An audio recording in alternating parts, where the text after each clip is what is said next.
Good morning बच्चों। आज के इस वीडियो सेशन में हम लोग डिफेंस पर बात करेंगे। आज का ये डिफेंस का दूसरा पार्ट होगा, पार्ट बी होगा।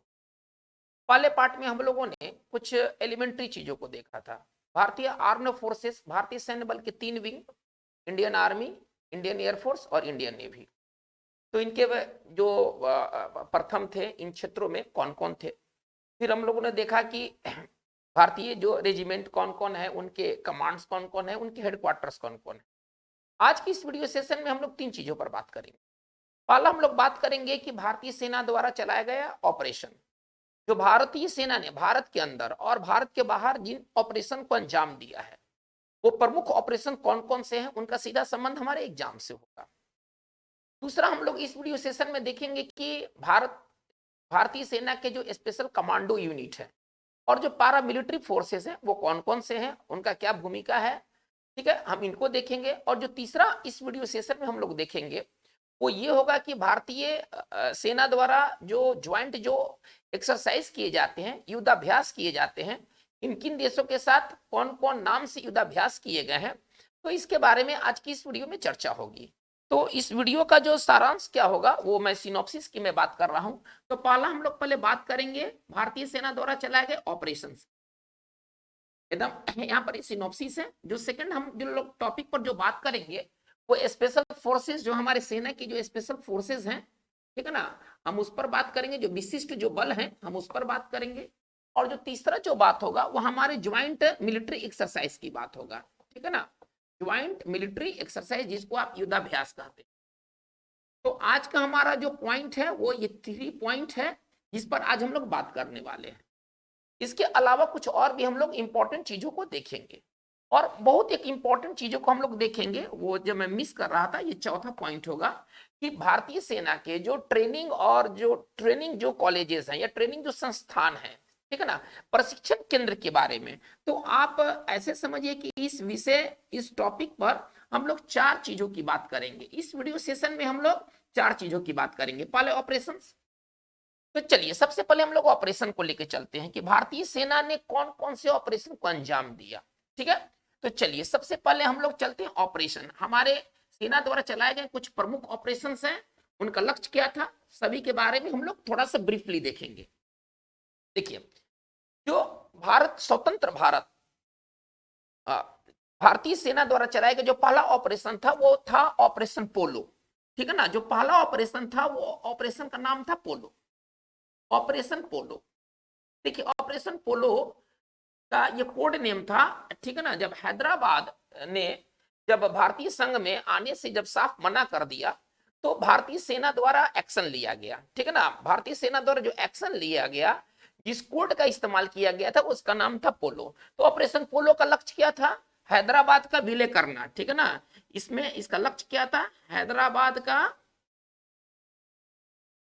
भारत संघ में विलय, मतलब इसका पर्पस क्या था कि ये हैदराबाद का विलय करना था भारतीय संघ में, ठीक है ना। तो उसके लिए ऑपरेशन पोलो चलाया गया। इसके बाद हमारा जो नेक्स्ट ऑपरेशन था भारतीय सेना द्वारा चलाया गया, वो ऑपरेशन था ऑपरेशन विजय था, ठीक है ना। ऑपरेशन विजय था, ऑपरेशन विजय चलाया गया पुर्तगालियों से, ठीक है ना। जब भारत जब आजाद हो गया तो पुर्तगाली अभी भी गोवा में जमे हुए थे, उन्होंने गोवा को छोड़ा नहीं था। तो गोवा को पुर्तगालियों के चंगुल से मुक्त कराने के लिए जिस ऑपरेशन का नाम दिया गया, उसका नाम था ऑपरेशन विजय। ये बहुत इंपॉर्टेंट सवाल है कि किस ऑपरेशन के तहत, ठीक है ना, मतलब पुर्तगालियों को भारत से खदेड़ा गया, और वो ऑपरेशन का नाम था ऑपरेशन विजय। तो ऑपरेशन विजय का मेन लक्ष्य क्या था, है ना, कि गोवा पर जो पुर्तगाली जो जम गए थे उनको हटाना। तो मतलब कि पुर्तगालियों से, सरल भाषा में कहें तो पुर्तगालियों से गोवा की मुक्ति, पुर्तगालियों से गोवा की मुक्ति के लिए जो अभियान छेड़ा गया, उस अभियान का नाम था ऑपरेशन विजय। देखिए, ये ऑपरेशन विजय 1961 में चलाया गया था, ठीक है ना। यानी कि गोवा से ये पुर्तगाली कब भागे, 1961 में, जबकि हमारा जो देश था वो 1947 में ही आजाद हो चुका था, लेकिन इसके बाद भी गोवा में ये पुर्तगाली जमे हुए थे। चलिए, एक ऑपरेशन और विजय चलाया गया था 1999 में, 1999 में, उसका भी नाम ऑपरेशन विजय था। कारगिल युद्ध के समय है ना घुसपैठियों को मार भगाने के लिए, जो पाकिस्तानी घुसपैठी जो भारत में प्रवेश कर गए थे, उनको मार भगाने के लिए जिस ऑपरेशन का अंजाम दिया गया उसका भी नाम था ऑपरेशन विजय। तो ऑपरेशन विजय एक 1999 में भी चलाया गया, ठीक है ना, ऑपरेशन विजय, उसका भी नाम ऑपरेशन विजय था। और वो था कि कारगिल से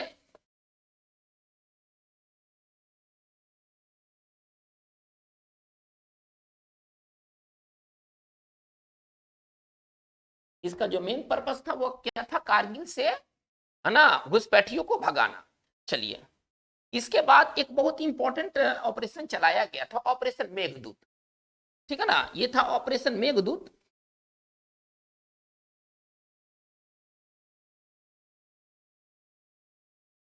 चलिए, तो ऑपरेशन मेघदूत चलाया गया था सियाचिन, ठीक है ना, पहले सियाचिन पर पाकिस्तान ने कब्जा कर लिया था, तो सियाचिन को पाकिस्तान से मुक्त करने के लिए, ठीक है ना, पाकिस्तानियों से मुक्त करने के लिए जो ऑपरेशन सेना द्वारा चलाया गया था उसका नाम था ऑपरेशन मेघदूत, ठीक है। तो इसका मेन पर्पस था क्या, कि सियाचिन को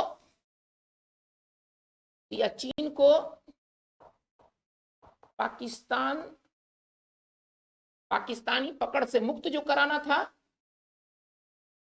ठीक है ना, उसके लिए जो ऑपरेशन सेना द्वारा चलाया गया था उसका नाम था ऑपरेशन मेघदूत, ठीक है ना। और इसी उपलक्ष्य में हर साल के 13 अप्रैल को मनाया जाता है ना सियाचिन दिवस। और इसी उपलक्ष्य में है ना हर एक साल के 13 अप्रैल को मनाया जाता है सियाचिन दिवस। बहुत इंपॉर्टेंट ये बात है, ठीक है ना, कि सियाचिन दिवस किस तारीख को मनाया जाता है, तो वो है 13 अप्रैल। तो चलिए, ये भारत के अंदर ये कुछ मिलिट्री ऑपरेशंस हैं, सॉरी, भारत के अंदर है ना हैदराबाद का मुक्ति किया गया पोलो, ऑपरेशन पोलो के तहत, पुर्तगालियों को भगाया गया ऑपरेशन विजय के तहत, कारगिल से घुसपैठियों को भगाया गया ऑपरेशन विजय के तहत, वो 1999 में था, ठीक है ना। ऑपरेशन मेघदूत के तहत क्या किया गया, सियाचिन को पाकिस्तानी पकड़ से मुक्त किया गया, तो ऑपरेशन मेघदूत के तहत। चलिए, कुछ और ऑपरेशन है, थोड़ा उनको भी देखा जाए।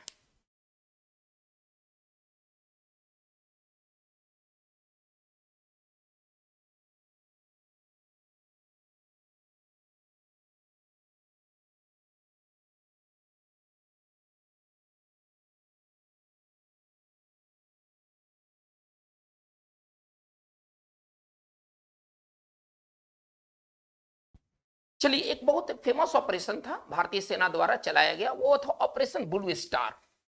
वो था भारत के अंदर जो चलाया गया एक बहुत इंपॉर्टेंट ऑपरेशन था, उसका नाम था operation blue star. Operation blue star, देखिए, ये ऑपरेशन ब्लू स्टार का संबंध है ना गोल्डन टेम्पल से है, अमृतसर के गोल्डन टेम्पल में, ठीक है ना, खालिस्तान समर्थक उग्रवादी कई आतंकवादी कई वो प्रवेश कर गए थे। तो जो गोल्डन टेम्पल के प्रीमिसेस में जो वो प्रवेश कर गए थे, तो उनको मार भगाने के लिए, उनको मार देने के लिए जो ऑपरेशन चलाया गया उसका नाम था ऑपरेशन ब्लू स्टार। ये 1984 में ऑपरेशन को अंजाम दिया गया था, ठीक है ना। इसमें जर्नैल सिंह जो व्यक्ति का नाम था जिसको मार गिराया गया, जर्नैल सिंह भिंडरवाला, इसमें जो उग्रवादी था या आतंकवादी कह लीजिए, वो खालिस्तान समर्थक आतंकवादी था। तो जर्नैल सिंह भिंडरवाला और उसके समर्थकों को मारने के लिए भारतीय सेना द्वारा जो ऑपरेशन जो जारी किया गया था उसका नाम था ऑपरेशन ब्लू स्टार। तो चलिए, ये तो देश के अंदर के बातें हैं कि देश के अंदर में ऑपरेशन ये सब चलाए गए। देश के बाहर अब हम दो इंपॉर्टेंट ऑपरेशन है, वो ऑपरेशन का नाम है ऑपरेशन पवन। ऑपरेशन पवन को चलाया गया था ना, मतलब श्रीलंका का एक प्रायद्वीप का नाम है जाफना, एक एरिया का नाम है जाफना।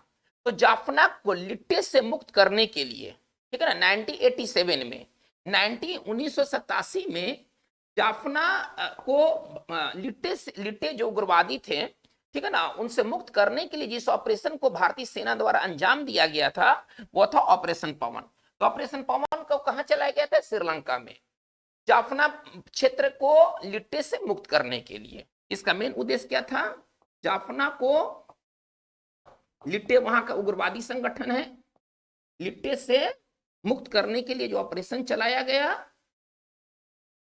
इसका मेन यही उद्देश्य था, ठीक है ना, जाफना को लिट्टे से मुक्त करना। चलिए, ये ऑपरेशन का जो नाम दिया गया था उसका नाम था ऑपरेशन पवन। हम आगे बात को देखते हैं, एक ऑपरेशन, ऑपरेशन कैक्टस। ऑपरेशन आपका ये कैक्टस, चलिए बहुत इंपॉर्टेंट ऑपरेशन, ये मालदीव में चलाया गया है ना। भारत के दक्षिण में एक पड़ोसी है मालदीव, है ना, हिंद महासागर में एक छोटा सा देश है मालदीव। तो वहां पर तख्ता पलट होने वाला था। ऐसा है कि वहां पर सरकार को हटा करके सेना कब्जा कर लेता। तो वहां पर होने वाले तख्ता पलट को रोकने के लिए भारतीय सेना द्वारा जो ऑपरेशन किया गया था, ठीक है ना, उसका नाम था ऑपरेशन कैक्टस। तो ऑपरेशन कैक्टस का संबंध मालदीव से है। और मालदीव में क्या करना था, तो मालदीव में वहां के संभावित तख्ता पलट को रोकना था, ठीक है ना। तो हम कैसे इसको लिखेंगे, मालदीव में होने वाले तख्ता पलट को रोकने के लिए, ठीक है ना, तख्ता पलट को रोकने के लिए जो ऑपरेशन सेना द्वारा चलाया गया था उसका नाम था ऑपरेशन कैक्टस।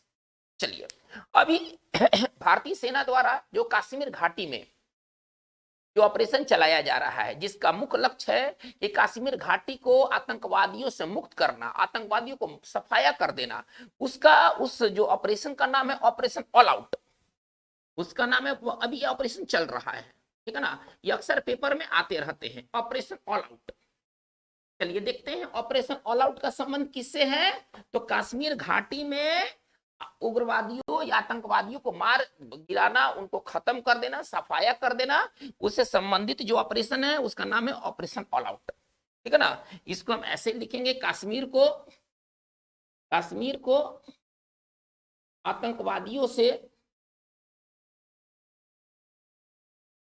आतंकवादियों से मुक्त करना, ठीक है ना, या हम यूं कहें कि कश्मीर में आतंकवादियों का सफाया करना ही इसका मेन लक्ष्य है।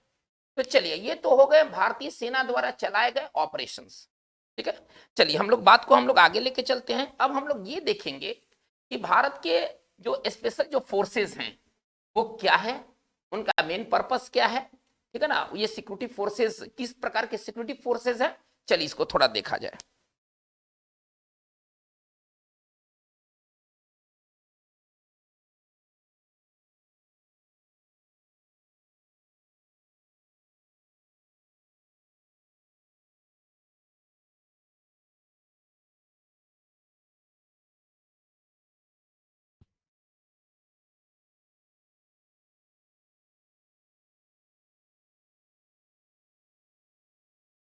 देखिए, भारतीय सैन्य बल के 3 विंग है।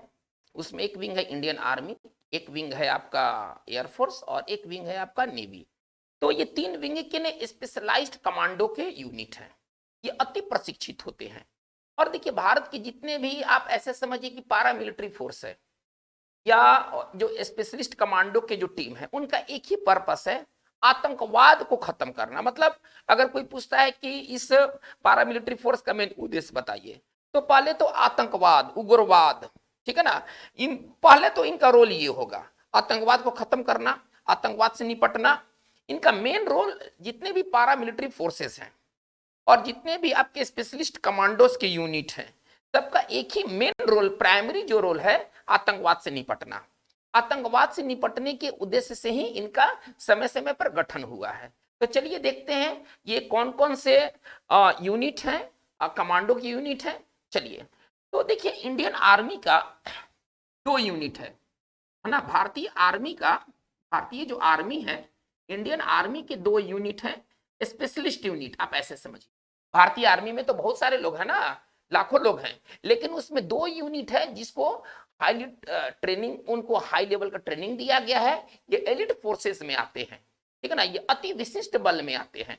तो एक का नाम है, जिसको हम शॉर्ट में कहते हैं पारा एसएफ, एक का नाम है पारा एसएफ। एसएफ का मतलब सिक्योरिटी फोर्सेस, ठीक है ना। ये पारा एसएफ, एसएफ को आप पूरा लिखें तो सिक्योरिटी फोर्सेस। इसको हम दूसरे भाषा में कहते हैं पारा कमांडो, जिसको दूसरे भाषा में कहते हैं पारा कमांडो। चलिए,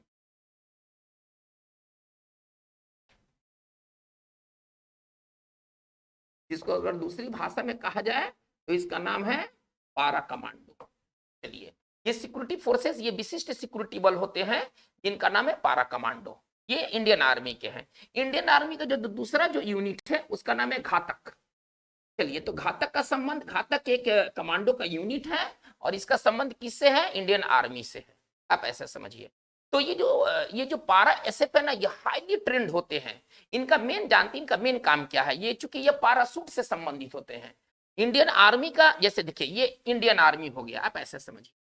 इंडियन आर्मी के अंतर्गत एक रेजिमेंट का नाम है ये पाराशूट रेजिमेंट है। ये इंडियन आर्मी हो गया, आप ऐसे समझिए। ये उसका पाराशूट है ना रेजिमेंट हो गया, इसको कहते हैं पैराशूट रेजिमेंट। और इसका पैराशूट रेजिमेंट का जो विशेष जो दस्ता है ना, इसका नाम है, देखिए इसका नाम है पैरा कमांडो, इसका नाम है पैरा कमांडो। तो इनका मेन काम क्या होता है कि युद्ध के समय में, ठीक है ना, वहां पर सेना को डिप्लॉय करना, वहां पर सेना को तैनात करना, ठीक है ना, आर्मी के दूसरी तरफ सेना को पहुंचाना और एनिमी के दूसरी तरफ सेना को पहुंचाना और एनिमी को खत्म करना। मतलब पारा कमांडो का मेन मतलब है पैराशूट ये लेकर उड़ेंगे तो ये सेना को ना दुर्गम क्षेत्रों में जाकर के छोड़ेंगे और वहां से सेना जो होगी वो एनिमी को सफाया करना शुरू करेगी। तो इसका ये जो घातक है ये भी एक बहुत विशिष्ट टीम है ना इंडियन आर्मी का। तो इंडियन आर्मी से संबंधित पारा एसएफ है और घातक है, आप ऐसे समझिए। चलिए, अब हम बात करते हैं भारतीय वायुसेना। ये तो इंडियन आर्मी का था बात। अब हम आते हैं भारतीय वायुसेना, देखते हैं कि इसके जो स्पेशलिस्ट जो यूनिट है, इसका जो स्पेशलिस्ट जो ब्रांच है उसका नाम क्या है? तो इसका नाम है गरुड़, ठीक है ना। ये गरुड़ क्या है? ये गरुड़ का गठन जो हुआ था 1984 में हुआ था, ठीक है ना। सॉरी, गरुड़ का जो गठन हुआ था ये 2004 में हुआ था, ठीक है ना। ये इंडियन एयरफोर्स का ना स्पेशलिस्ट ये टीम है, आप ऐसे समझिए। ये स्पेशलिस्ट ये टीम है, ठीक है ना। ये इंडियन फोर्सेस से संबंध रखती है गरुड़। और इसका मेन पर्पस क्या है? जहां पर इंडियन एयरफोर्स के प्रतिष्ठान है उनका रक्षा करना। तो भारतीय वायुसेना के प्रतिष्ठान का रक्षा करना ही इनका मेन काम है। इनका कार्य क्या है? IAF, इंडियन एयरफोर्स के प्रतिष्ठानों की रक्षा करना, प्रतिष्ठानों की रक्षा इनका मेन वर्क है। चलिए, ये तो बात हो गई भारतीय वायुसेना के। चलिए, अब भारतीय नेवी है ना, भारतीय नेवल सेना या भारतीय नेवी के जो स्पेशल जो कमांडो की टीम है उसका नाम है मार्कोस। बहुत के टॉप क्लास के, ये भारत के सबसे बेस्ट कमांडो टीम में से एक है, उसका नाम है मार्कोस, ठीक है ना। इसको क्या कहेंगे हम? MAR फॉर मैरीन, ठीक है ना, मैरीन कमांडोज। इनका पूरा नाम है मैरीन कमांडो। ये भारतीय नेवी से मतलब रखते हैं, ठीक है ना। और डायरेक्ट एक्शन लेना, आप ऐसे समझिए, मेन काम है टोही है ना, पूरे क्षेत्र की टोह रखना इनका मेन काम है। और काउंटर, आप ऐसे समझिए कि इन सब का देखिए सारा का मतलब जो है ना आतंकवाद से लड़ना है। वो चाहे पारा एसएफ हो, वो घातक हो, वो गरुड़ हो, वो मार्कोस हो, इन सब का एक ही फंक्शन है, इनका एक ही रोल है, आतंकवाद उग्रवाद से लड़ने में भी ये काम आते हैं, ठीक है ना। ये मार्कोस जो है ऐसा नहीं है कि केवल पानी में लड़ेगा, ये किसी भी टेरेन, किसी भी क्षेत्र में जा सकता है, पहाड़ पर लड़ सकता है, मैदान में लड़ सकता है। हाँ, ये समुद्री ये कमांडो टीम है तो इसका जो मेन जो पकड़ जो क्षेत्र है, स्पेशलाइजेशन क्षेत्र है, वो वाटर बॉडी है। तो चलिए, ये हमारे देश के ये प्रमुख कमांडो के यूनिट है। इसके अलावा और भी हमारे स्पेशलिस्ट फोर्सेस हैं, थोड़ा उनको भी देखा जाए। वो कौन कौन से फोर्सेस हैं? तो गरुड़ का मार्कोस का संबंध नेवी से है, गरुड़ का संबंध वायुसेना से है और पारा एसएफ का संबंध आर्मी से, घातक का संबंध आर्मी से। चलिए, एक हमारा जो अगला जो है वो है कोबरा। हमारा अगला जो ये जो कमांडो का जो यूनिट है इसका नाम है कोबरा। तो पूरा लिखते हैं कोबरा, ठीक है ना, ठीक है ना। इसको कैसे लिखेंगे? कमांडोज है ना, और बटालियन है ना, रिजोल्यूट एक्शन। इसका पूरा नाम क्या है? कमांडो है ना, बटालियन ऑफ रिजोल्यूट एक्शन। चलिए, ये तो इसका पूरा नाम हो गया, लेकिन ये कोबरा के नाम से ही फेमस है। देखिए, ये कोबरा जो है ना, ये CRPF का एक यूनिट है। ये जो है ना ये सीआरपीएफ से संबंध रखता है। कोबरा का संबंध किससे है? तो ये सीआरपीएफ से है, ठीक है ना। ये इसका मेन काम क्या है? कोबरा का मेन काम है जंगली क्षेत्रों में, बीहड़ क्षेत्रों में नक्सलियों के खिलाफ एक्शन लेना। आप देखिएगा कि नक्सल जो प्रभावित क्षेत्र है, जैसे कि छत्तीसगढ़ के क्षेत्र, मध्य प्रदेश के क्षेत्र हैं, उनमें आप देखिएगा कि कोबरा के जो ये दो दस्ते हैं ना, ये मतलब कि नक्सली हमले में कभी मारे जाते हैं, कभी ये खुद मारते हैं। अक्सर देखिएगा कि ये इनका जो भिड़ंत होता है ना वो नक्सलियों से होता है, कोबरा का। तो कोबरा का गठन किया गया है नक्सल क्षेत्र, नक्सल प्रभावित क्षेत्रों में जाकर के लड़ने के लिए, ठीक है ना। ये जंगल बीहड़ क्षेत्रों में लड़ते हैं नक्सलियों से। तो इनका मेन जो रोल, क्या भूमिका इनका क्या है? इनका भूमिका है जंगली क्षेत्रों में, जंगली क्षेत्रों में, जंगली का ये बीहड़ क्षेत्रों में, बीहड़ क्षेत्रों में, ठीक है ना, नक्सली या माओवादी उसको जो कह लीजिए, ठीक है ना, नक्सली से मतलब नक्सली की सफाया करना, नक्सली को खत्म करना, ठीक है ना, नक्सलियों को समाप्त करना ही इनका मेन जो है ना भूमिका है। तो चलिए, मतलब कहने का तात्पर्य क्या, शॉर्ट में कहें तो कोबरा का संबंध है ना नक्सलियों को खत्म करने से है। चलिए, तो कोबरा की बात हो गई। हम कुछ और बात को लेकर आगे चलते हैं।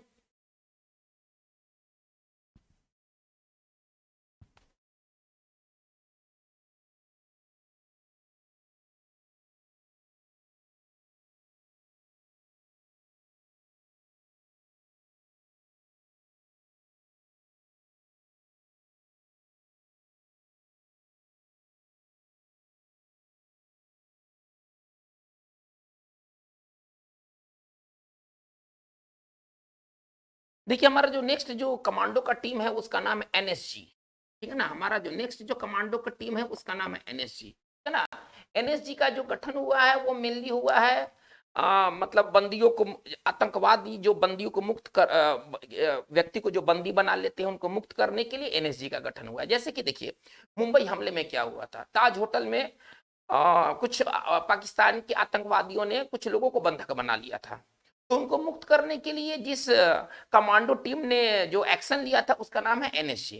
तो एनएसजी का प्राइमरी काम क्या है? एनएसजी का प्राइमरी काम है आतंकवादियों को सफाया करना, ठीक है। अच्छा, इसके अतिरिक्त जो होस्टेज जो कि बंधक बना लिए जाते हैं उनको मुक्त करना, तो ये एनएसजी का मेन फंक्शन है, ठीक है ना। ये एनएसजी जो है वो एक स्पेशल यूनिट है कमांडो का, ठीक है ना। इसके अलावा हमारा जो अगला जो है एसपीजी, ठीक है ना, स्पेशल प्रोटेक्शन ग्रुप। इसको कैसे लिखेंगे? इसका पूरा नाम हो जाएगा स्पेशल प्रोटेक्शन ग्रुप, ठीक है ना। ये भी कमांडो की यूनिट है। और इनका मेन काम क्या है? एसपीजी का मेन काम है प्रधानमंत्री, पूर्व प्रधानमंत्री, ठीक है ना, को सुरक्षा देना और उनके परिवारों को सुरक्षा देना। तो इनका जो एसपीजी का मुख्य काम है प्रधानमंत्री, पूर्व प्रधानमंत्री, पूर्व प्रधानमंत्री और इनके परिवार के सदस्यों की, है ना, परिवार के सदस्यों की, इनके परिवार के सदस्यों की सुरक्षा प्रदान करना ही एसपीजी का मुख्य काम है। चलिए, ये तो एसपीजी का गठन इसी के लिए हुआ है। मेनली इसका जो संबंध है वह प्रधानमंत्री, पूर्व प्रधानमंत्री और उनके परिवार के सदस्यों की सुरक्षा देना ही मेन एसपीजी का रोल है। चलिए, हम लोग आगे बात को लेके चलते हैं। देखिए, एक और भी आतंकवादी आप निरोधी संस्था बटालियन को या कमांडो को आप जानते होंगे, वो अक्सर न्यूज में आते, एटीएस। एटीएस, देखिए एटीएस का गठन हुआ था 2004 में, ठीक है ना। एटीएस का गठन किस लिए हुआ था? पहले इसका पूरा नाम हम समझ लेते हैं, एंटी टेररिज्म स्क्वाड। इसको हिंदी में कहते हैं आतंकवाद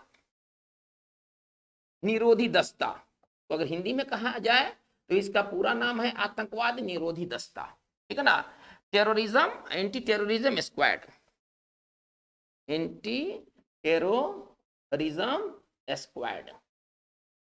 चलिए, ये इसका मेन फंक्शन क्या है? इसका मेन फंक्शन है आतंकवादी संबंधी चीजों के बारे में सूचना इकट्ठा करना। एटीएस का मेन काम है। एटीएस अक्सर न्यूज में आने वाला ये कमांडो का टीम है, ठीक है ना। ये अक्सर न्यूज में आता है, कहीं दंगा फसाद हो जाते हैं तो फिर वहां एटीएस की भूमिका सक्रिय हो जाती है। फिर जो जाली नोट के जो रैकेट हैं, इन रैकेट को नष्ट करना ये भी इनका मेन काम है। इसके अतिरिक्त जितने माफिया संबंधी चीज हैं नष्ट करना इनका काम है। तो इनका काम आतंकवाद के अलावा और क्या क्या है, माफियाओं को खत्म करना, जाली नोटों के जो ये जो स्मगलिंग होते हैं इनको सफाया करना, यानी कि आतंकवाद के अलावा भी इनके ये प्रमुख काम है। चलिए, एक हमारा अगला जो है वो सरकार का पारामिलिट्री फोर्स है ना। पारामिलिट्री फोर्स में वो कमांडो नहीं है, वो पारामिलिट्री फोर्स में है, वो है सीआईएसएफ। चलिए, तो सीआईएसएफ का जो मेन काम है वो क्या है, सेंट्रल इंडस्ट्रियल सिक्योरिटी फोर्स, ठीक है ना। इसका पूरा नाम है central industrial security force, central industrial, ठीक है ना, सिक्योरिटी फोर्स इनका पूरा नाम हो गया, ठीक है ना। इनका मेन काम क्या है, देखिए, भारत सरकार के जितने भी बड़े बड़े प्रतिष्ठान हैं, जैसे कि देखिए जहां पर न्यूक्लियर जो पावर प्लांट है उसको सुरक्षा देना, फिर जितने भी रिफाइनरी पेट्रोलियम है उनको सुरक्षा देना, जितने भी स्पेस ऑर्गेनाइजेशंस हैं उनको सुरक्षा देना, यानी कि इसको सरल भाषा में कहे ना तो इसका केवल संबंध इंडस्ट्री से नहीं है, जितने भी भारत सरकार के प्रमुख प्रतिष्ठान हैं, आप ऐसे समझिए, भारत सरकार के जितने प्रमुख प्रतिष्ठान हैं सभी को सुरक्षा देना इसका काम है। अब ये प्रतिष्ठान में बहुत सारे प्रतिष्ठान आ जाएंगे, केवल इसका मतलब ये मतलब केवल कल कारखाने नहीं है, ठीक है ना, बहुत तरह के प्रतिष्ठान को इसके अंतर्गत आते हैं। तो प्रमुख प्रतिष्ठानों को सुरक्षा देना ये सीआईएसएफ का मुख्य काम है। चलिए, एक और है जिसको हम कहते हैं, ठीक है ना, असम राइफल्स। एक और है जिसको हम कहते हैं असम राइफल्स, ठीक है ना, असम राइफल्स। देखिए, असम राइफल्स ये सबसे पहला, आप ऐसे समझिए कि सबसे पहला ये भारत का ये पारामिलिट्री फोर्स है, ये सबसे पुराना ये पारामिलिट्री फोर्स है, ठीक है ना, जिसका गठन हुआ था 1835 ईस्वी में, ठीक है ना। इसका मेन काम क्या है, इसका मेन काम है पूर्वोत्तर राज्यों की रक्षा करना, उग्रवादियों से, इंसर्जेंसी से, ठीक है ना, और आतंकवादियों से, ठीक है ना। तो ये असम राइफल्स देश का सबसे पुराना पारामिलिट्री फोर्स है, आप ऐसे समझ। देखिए, जीके से संबंधित दो चीज है, सबसे पुराना इसमें जितने भी पारामिलिट्री फोर्स है वो सीआरपीएफ है, वो देखिए सीआईएसएफ भी क्या है, पारामिलिट्री फोर्स है। तो जितने भी भारत में अभी मौजूद जो पारामिलिट्री फोर्स है उसमें सबसे जो ओल्ड है वो आपका है असम राइफल्स। एक और इंपॉर्टेंट बात है, जो एनएसजी के जो कमांडो होते हैं ना, इनको एक और नाम दिया गया, ब्लैक कैट्स, ठीक है ना। ब्लैक कैट्स किनके कमांडो को कहा जाता है, ब्लैक कैट्स कहा जाता है एनएसजी के जो कमांडो हैं उनका एक और नाम है ब्लैक कैट्स। तो चलिए, असम राइफल्स सबसे पुराना है और इसको कहा गया है ना कि ये पूर्वोत्तर भारत का ना ये प्रहरी है, मतलब असम राइफल्स का एक नाम दिया गया है क्योंकि इसका संबंध जो है वो, आप देख रहे असम, असम का मतलब पूर्वोत्तर, आप सीधे चले जाइए, आपको रटना नहीं है। तो जो पूर्वोत्तर राज्य का जो प्रहरी है वो उसका नाम है, वो जो नाम दिया गया है पैरामिलिट्री फोर्स का वो है असम राइफल्स। पूर्वोत्तर राज्यों का प्रहरी तो कहा गया है, पूर्वोत्तर राज्यों का प्रहरी। और देखिए, सबका मतलब मोटा मोटी एक ही भूमिका है, आतंकवाद उग्रवाद से देश को बचाना, सुरक्षा देना। तो चलिए, कुछ और पैरामिलिट्री फोर्स है हम उनको जान लेते हैं और उनके स्थापना वर्ष को जान लेते हैं।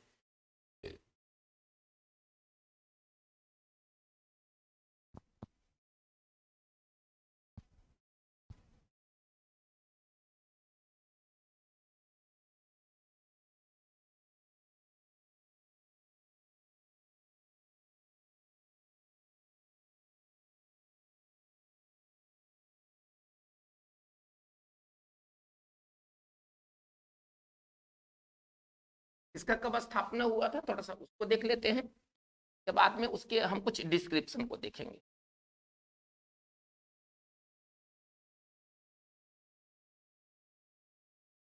चलिए, असम राइफल्स का देखते हैं स्थापना वर्ष कब है, अभी बात हुआ है 1835 में। देश का सबसे पुराना ये आपका ये मतलब कि ये पारामिलिट्री है। इसके बाद आते हैं सीआरपीएफ, इसका जो स्थापना है वर्ष वो है 1949 ईस्वी। फिर आते हैं हम आईटीबीपी, इंडियन तिब्बत बॉर्डर, ठीक है ना, ITBP police, Indian Tibet border police, ठीक है ना, ये आया 1962 ईस्वी। फिर आते हैं बीएसएफ, ठीक है ना, ये गठन हुआ 1965 ईस्वी में। ये सब क्या है, ये सब भारत सरकार के, ठीक है ना, ये प्रमुख पारा मिलिट्री फोर्स है, ये कमांडो यूनिट नहीं है, ये पारा मिलिट्री फोर्स है जो कि समय समय पर आए, ठीक है। और एक है सीआईएसएफ, ये सीआईएसएफ देखिए सबका अपना अपना फंक्शन है। असम राइफल का संबंध पूर्वोत्तर राज्यों को सुरक्षा देना है। सीआरपीएफ का, हाँ, सीआरपीएफ का मेन भूमिका क्या है, देखिए सीआरपीएफ की मेन भूमिका है राज्य और केंद्र शासित प्रदेश की पुलिस के साथ मिलकर के लॉ एंड ऑर्डर को बनाए रखना, ठीक है ना।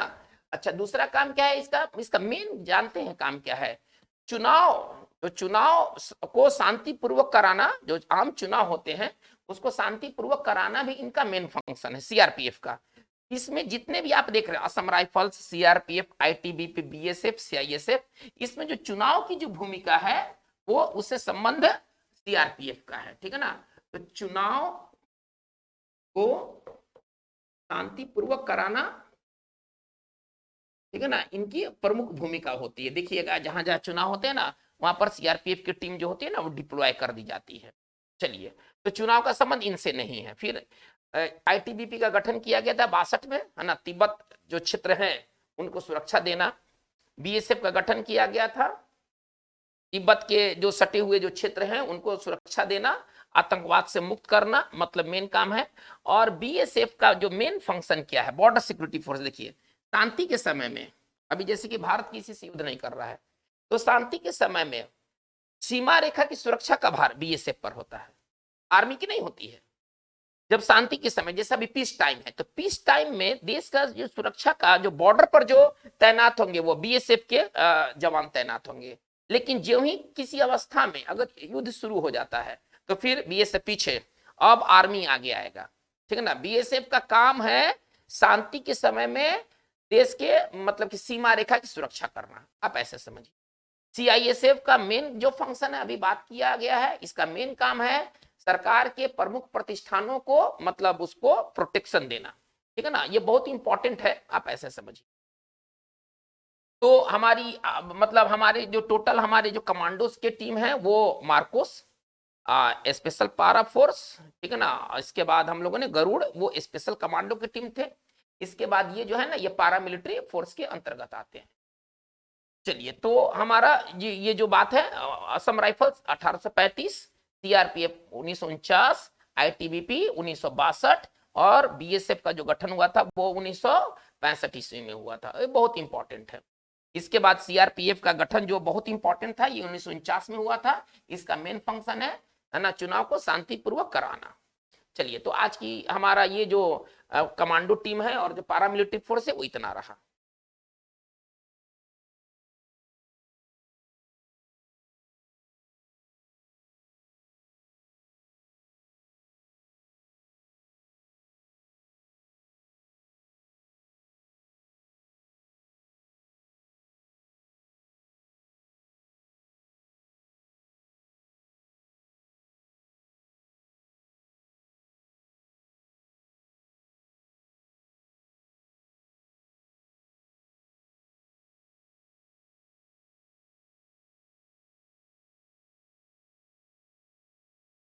देखिए, अब हम लोग बात करेंगे कि भारतीय सेना से संबंधित कुछ ट्रेनिंग इंस्टीट्यूट। देखिए, पहले हम लोग प्राइमरी लेवल पर आते हैं, जो प्रशिक्षण केंद्र है। पहले भारतीय जो सेना से संबंधित कुछ हम लोग अभी जो हम लोग ट्रेनिंग इंस्टीट्यूट के बारे में बात करेंगे, उससे पहले हम लोग ये बात करेंगे कि भारतीय सेना में ना दो चीज है। एक तो कि प्राइमरी लेवल पर बच्चों को तैयार करना है ना, राष्ट्रीय रक्षा अकादमी के लिए। भारत में 5 जो है ना मिलिट्री स्कूल है, पहले आप ऐसे समझिए। पहले हम लोग प्राइमरी लेवल पर बात करते हैं, तो यहाँ पर बच्चों की भर्ती की जाती है 8 क्लास से, ठीक है ना, 8 क्लास से बच्चों की भर्ती की जाती है। राष्ट्रीय सैनिक स्कूल, आप उसको आरएमएस कहिए, है ना, राष्ट्रीय मिलिट्री स्कूल। तो भारत में जो 5 जो है ना राष्ट्रीय मिलिट्री स्कूल है, मिलिट्री स्कूल की संख्या कितनी है भारत में? अब हम आते हैं इसके, अब छोटे लेवल पर पहले बात करते हैं। मिलिट्री स्कूल की भारत में जो संख्या है वो टोटल 5 है, और जो सैनिक स्कूल हैं वो 33 है। भारत में मिलिट्री स्कूल की संख्या जो है वो 5 है और सैनिक स्कूल की संख्या 33 है। तो 5 ये मिलिट्री स्कूल कहाँ कहाँ है, थोड़ा सा इनका जगह देख लिया जाए। एक जो मिलिट्री स्कूल है चैल, ये चैल हिमाचल प्रदेश में है, ये सबसे पुराना मिलिट्री स्कूल है देश का। ये जो चैल जो हिमाचल प्रदेश में है, ये सबसे पुराना ये आपका इंस्टीट्यूट है, जो सॉरी स्कूल है, जिसमें बच्चों को एनडीए के लिए, देखिए इनका मतलब मिलिट्री स्कूल और सैनिक स्कूल का मेन फंक्शन क्या है, मेन इनका रोल क्या है, बच्चों को एनडीए के लिए तैयार करना।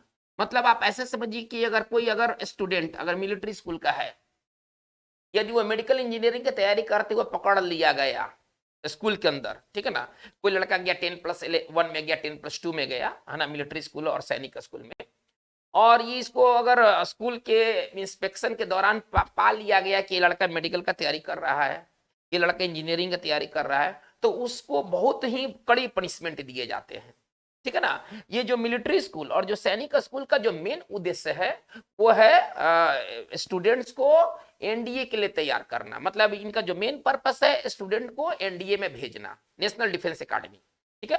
तो ये जो 5 मिलिट्री स्कूल हैं देश के अंदर, एक चैल है हिमाचल प्रदेश,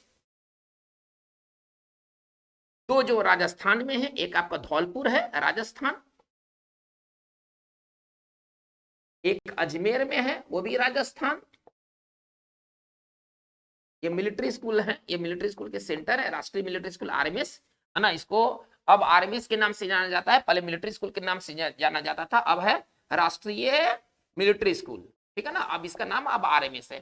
तो देश में 5 आरएमएस है, आप ऐसे समझिए। चेल हिमाचल प्रदेश में, धौलपुर राजस्थान में है, अजमेर जो है वो राजस्थान में है, एक है बेलगांव कर्नाटक, और एक जो है वो आपका है बेंगलोर, वो भी कर्नाटक। तो ये 5 जो है ना वो देश के मिलिट्री स्कूल है। इनका मेन पर्पस क्या है, बच्चों को है ना एनडीए के लिए तैयार करना। और 33 जो है ना वो आपके सैनिक स्कूल हैं। चलिए हम लोग अब यहाँ से बात को आगे ले चलते हैं और भी देखते हैं कि और भी हमारे भारत के अंदर में सेना से जुड़े हुए प्रशिक्षण संस्थान कौन कौन से हैं और वह कहाँ पर है।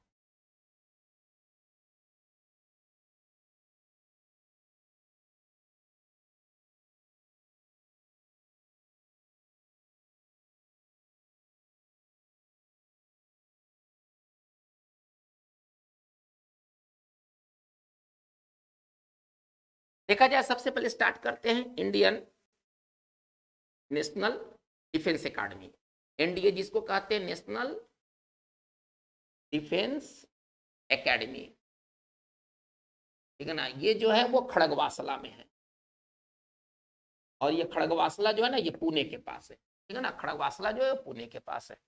इसके बाद आते हैं national defence college, national defence college, ये आपका जो है वो नई दिल्ली में है। नेशनल डिफेंस कॉलेज जो है वो नई दिल्ली में। आते हैं इसके बाद Indian national defence university, university है डिफेंस का, ठीक है ना, ये गुरुग्राम में है। चलिए ये सब प्रशिक्षण केंद्र हैं जो कि भारतीय सेना से संबंध रखते हैं, ठीक है ना, ये गुरुग्राम में है। आगे बढ़ते हैं, Indian military academy IMA, Indian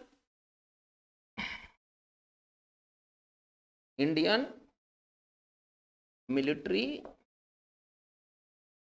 academy जो है ये देहरादून में, तो हम शॉर्ट में, ठीक है ना, देखिए इसको शॉर्ट में क्या कहा जाता है, एनडीए, इसको शॉर्ट में कहा जाता है एनडीए, इसको शॉर्ट में कहा जाएगा आईएमए, इंडियन मिलिट्री एकेडमी। चलिए देहरादून में। फिर हम आते हैं, एक है मिलिट्री इंस्टीट्यूट ऑफ टेक्नोलॉजी, ठीक है ना, ये है टेक्नोलॉजी, ये जो है वो पुणे में है, ये जो जगह है वो पुणे। चलिए बात को हम लोग आगे देखते हैं। देखिए है officers training academy, officers training academy, ये 2 जगह पर है, देश में 2 जगह पर है, एक चेन्नई में है और एक गया में है। इसको हम लोग शॉर्ट में ना ओटीए कहते हैं, इसको हम लोग शॉर्ट में ना ओटीए कहते हैं, ना। चलिए, इसके बाद हम आते हैं college of defence management. College of defence management, ये जो चीज है वो सिकंदराबाद में, ये जो चीज है वो सिकंदराबाद में है, जिसको हम शॉर्ट में सीडीएमए कहते हैं, जिसको हम शॉर्ट में सीडीएम कहते हैं। चलिए, ये तो मेन है कि आपके संस्थान है, और ये संस्थान का मेन जगह है, ठीक है ना, कि ये संस्थान है कहाँ। चलिए, तो अब हम यहां से बात को हम लोग आगे लेके चलते हैं।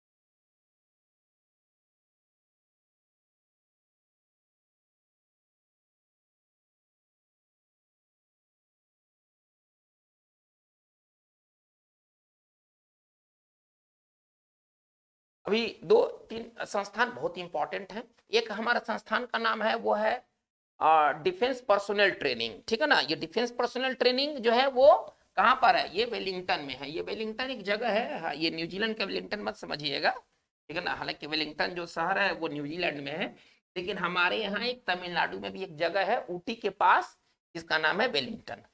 तो वो क्या है, डिफेंस पर्सोनेल, ठीक है ना, एकेडमी। और ये जो जगह है ना, ये वेलिंगटन में है। ये वेलिंगटन का है भाई, तो ये वेलिंगटन जो है ना, ये ऊटी के पास है, तमिलनाडु में, ठीक है ना। ये ऊटी के पास है, तमिलनाडु में। चलिए, फिर हम चलते एयरफोर्स एकेडमी, हमारा अगला वर्ड है वह एयरफोर्स एकेडमी। हमारा अगला जो संस्थान का नाम है वो है एयरफोर्स एकेडमी। एयरफोर्स एकेडमी का डिंडीगुल, ये फेमस एकेडमी है। डिंडीगुल ये कहां पर है, तो हैदराबाद के पास है।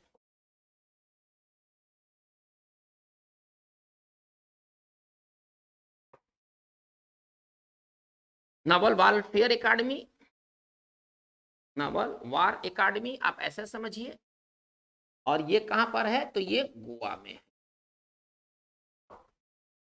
तो ये हमारे भारतीय सेना से संबंधित कुछ प्रशिक्षण केंद्र है, जो कि एग्जामिनेशन दृष्टि से, ये डिफेंस ही नहीं, चाहे सिविल लाइन में भी अगर आप आ जाइए, एसएससी आ जाइए, आप रेलवे आ जाइए, आप यूपीएससी आ जाइए, स्टेट कमीशन आ जाइए, तो ये देश के ये महत्वपूर्ण संस्थान है। इससे मतलब नहीं कि डिफेंस से हैं कि सिविल से हैं, हर तरह के एग्जाम्स में आने के लिए ये हकदार हैं। तो चलिए, ये हमारे इंपॉर्टेंट संस्थान के नाम है, और उनके जो वो जहां स्थित है उनके वो जगह का नाम है। अब हम आगे की ओर चलते हैं। तो 2022 में भारतीय सेना ने जिस दूसरे देशों के साथ युद्धाभ्यास किया, तो प्रमुख युद्धाभ्यास, हालांकि युद्धाभ्यास की कमी नहीं है, अगर आप पूरे साल भर में देखिएगा तो युद्धाभ्यास चलते रहता है, लेकिन जो इंपॉर्टेंट युद्धाभ्यास है हम लोग थोड़ा सा उसको देखते हैं, ठीक है ना। जो इंपॉर्टेंट जो युद्धाभ्यास है हम उसको,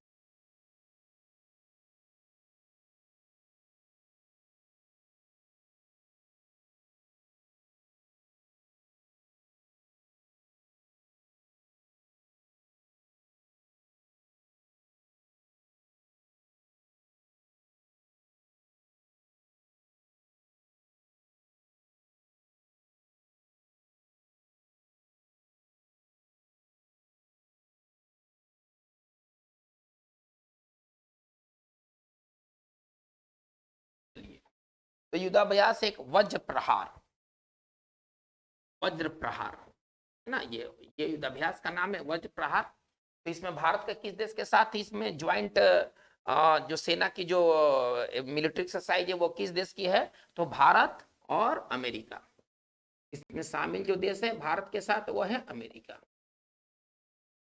इंद्र, इस युद्धाभ्यास का नाम है इंद्र, ठीक है। तो ये है भारत और रूस। वरुण, आप ऐसे एकदम सिंपल तरीके से आप इसको पढ़े, ऑपरेशन वरुण, या ऑपरेशन सॉरी युद्धाभ्यास जो ना ज्वाइंट मिलिट्री एक्सरसाइज है ना, उसका नाम वरुण दे दिया गया। तो ये भारत और फ्रांस,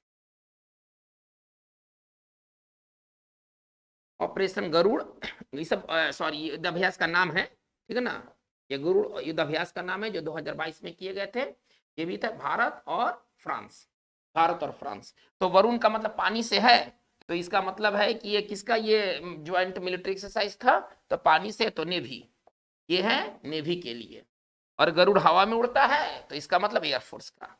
ये भारतीय एयरफोर्स का फ्रांस के एयरफोर्स के साथ जो ज्वाइंट जो एक्सरसाइज है उसका नाम दिया गया गरुड़।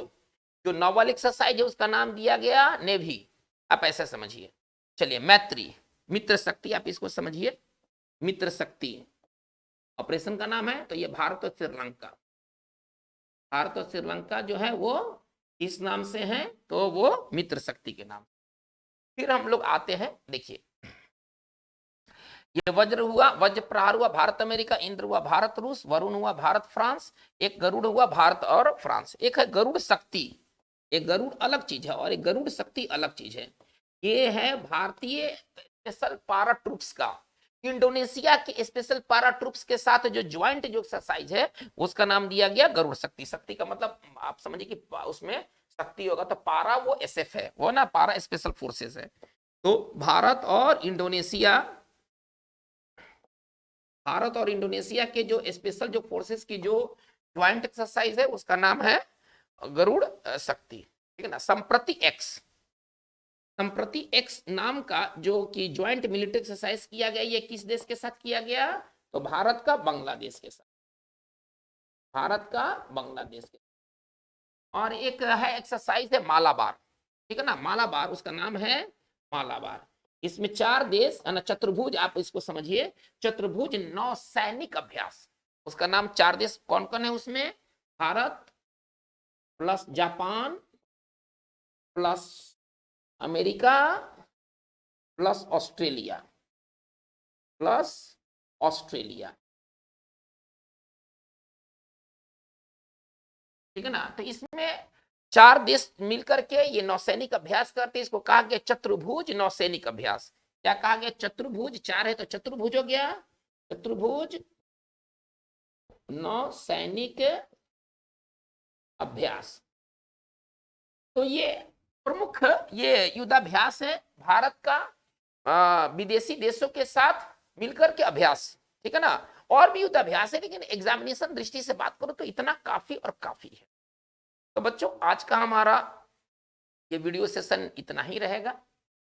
ये वीडियो आपको कैसा लगा, इस वीडियो में और क्या सुधार किए जा सकते हैं, आप अपने राय को जरूर कमेंट बॉक्स में जरूर दीजिए।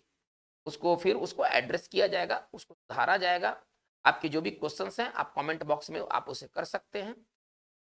आप अगर आप इस चैनल से नए हैं तो नए जुड़े हैं तो आप इसको सब्सक्राइब कर ले, क्योंकि आगे आने वाले दिनों में आपको काफ़ी इंटरेस्टिंग वीडियोस मिलने वाले हैं। आज की बात बस इतना ही। Thank you very much.